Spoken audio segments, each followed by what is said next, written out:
అమ్మేవాళ్ళు వాళ్ళకి.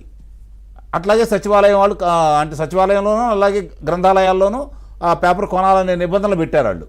దానికి సంబంధించి ఆ రోజు విజయ్ కుమార్ రెడ్డి అనే వ్యక్తి ఏ విధంగా చేశాడో, ఏ విధంగా వాళ్ళకి 403 కోట్ల రూపాయలు వాళ్ళకొక్కడికే ఇచ్చేసి మీలాంటి వాళ్ళకి అసలు ఏమీ ఇవ్వకుండా, అలాగే మిగిలిన వాళ్ళందరూ కలిపి 480 కోట్ల రూపాయలు మాత్రం ఇచ్చేసి ఎంత దుర్మార్గంగా ఏ విధంగా ప్రజల సొమ్ముని ప్రభుత్వం ద్వారా వాళ్ళకి ఎలా ఇవ్వచ్చు ఇప్పించారు కదా.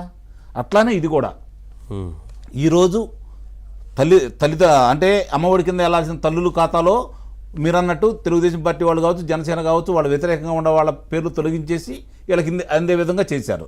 అలాగే వాహనాలు లేని వాళ్ళకు కూడా వాహన మిత్రకు సంబంధించి చేయాల్సినంత చేశారు వాళ్ళ పేర్లు పెట్టేసి. ఇట్లాంటివన్నీ రైతులు, ముఖ్యంగా రైతులకి చాలా అన్యాయాలు చేశారండి. ఇది ఒక్కటే కాదు, చాలా అన్యాయం చేశారు.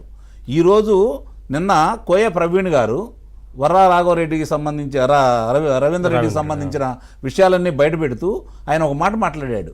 నా నోటితోటి నేను చెప్పలేను, ఇది మామూలుగా చేయాల్సిన పని కాదు, ఇది గనక ఏ దుబాయ్లోనో విదేశాల్లో కనుక జరిగితే వీళ్ళకి ఎలాంటి రాళ్ళు తీసుకొని కొట్టి చంపేసేవాళ్ళు, అంత అసభ్యకరంగా చేశారన్నా కూడా ఇప్పుడు కూడా సమర్థిస్తున్నారు వాళ్ళు. మీరు గమనించుకోవాల్సిన అంశం, ఇప్పుడు కూడా సమర్థిస్తున్నారు. వాళ్ళు ఏదో ప్రభుత్వాన్ని ప్రశ్నిస్తున్నారు, అందువల్లే అదుపులో తీసుకున్నట్టు మాట్లాడుతున్నారే తప్ప ప్రశ్నించారు. ఈ మాట్లాడే వాళ్ళందరికీ మీ ద్వారా నేను సూటి ప్రశ్న వేస్తున్నా. మీ ద్వారా ఏబిఎన్ ఆంధ్రజ్యోతి ఛానల్ ద్వారా వాళ్ళకు ఒక ప్రశ్న నేను వేసేది ఏంటంటే, మీరు ఎవరైనా సరే మాట్లాడేవాళ్ళు కావచ్చు, అంబటి రాంబాబు కావచ్చు, పేరు నాని కావచ్చు, లేకపోతే దానికి సంబంధించిన మహిళామల అందరూ బయటకు వస్తున్నారు కదా, రోజా గారు కావచ్చు, శ్యామల గారు కావచ్చు, లేకపోతే రజనీ గారు కావచ్చు, లక్ష్మీపార్వతి గారు కావచ్చు, జగన్మోహన్ రెడ్డి గారు కావచ్చు, విజయసాయి రెడ్డి గారు కావచ్చు, అందరూ ఇక వాళ్ళకి సంబంధించిన వాళ్ళు అందరూ వచ్చి మాట్లాడుతూనే ఉన్నారు కదా.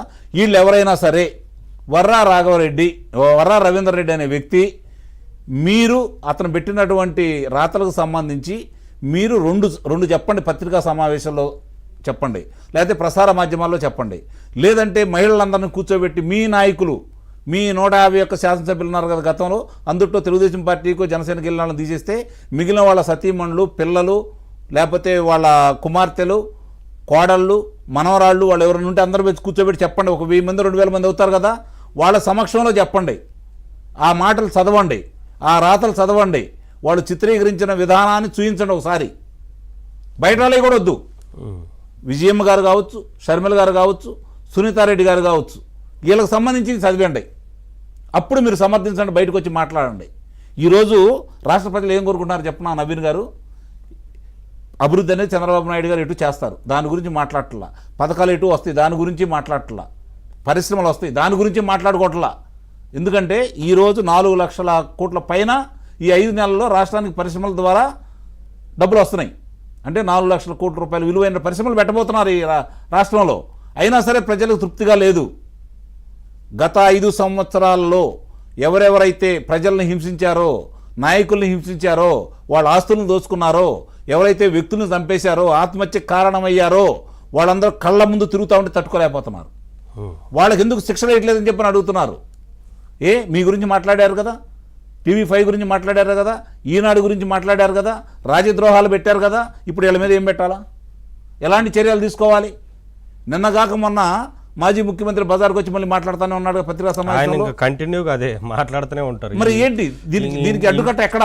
ఇంత అసభ్యకరంగా పోస్టులు పెట్టిన వారిని అసలు సమర్థిస్తూ మాట్లాడుతున్నారంటే వాళ్ళు, ఆయన మళ్ళీ ప్రెస్ మీట్లు పెట్టి వారికి మద్దతు పలుకుతున్నారంటేనే అర్థం చేసుకోవాలి.